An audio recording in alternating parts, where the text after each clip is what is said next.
Be ready, guys. 5 seconds.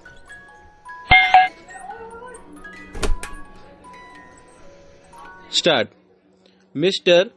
Deputy Chairman, I have a few brief remarks to make.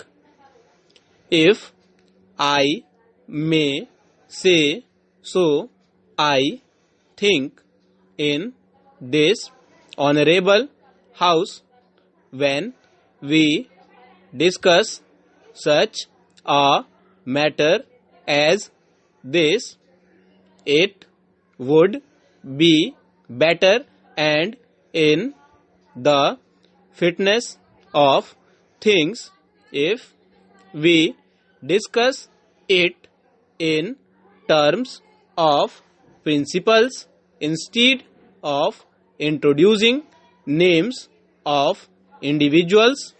How many rupees, who gets, or the names of individual firms.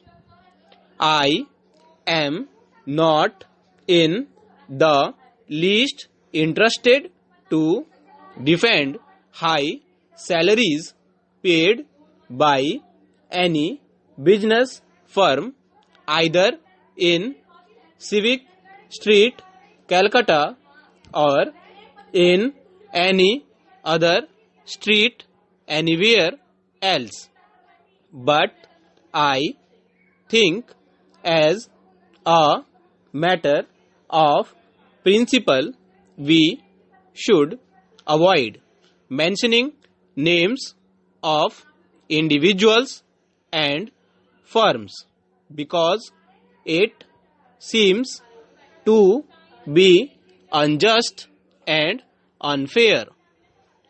We in this house are a privileged group of people, but we should be very careful about using our privilege. Otherwise, we might do damage to the prestige and authority of Parliament in the eyes of the public. Now, sir, I think we should discuss this measure in terms of principles and policies, and the two important basic points that are involved in this are a question of investment and a question of incentives.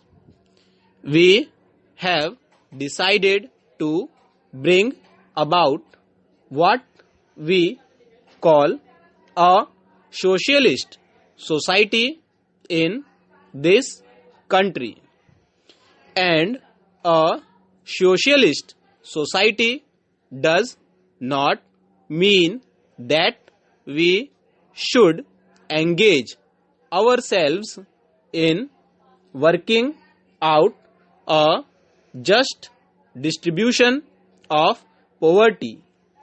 The main purpose of a socialist society is to produce a sufficiently large volume of wealth so that we can provide our people with at least the minimum requirements of civilized human existence in terms of food, clothes, housing, health, education, and so on. Obviously, this wealth production and the volume of it that we require in terms of our situation requires investment on a massive scale. A socialist society has to invest capital in order to produce wealth.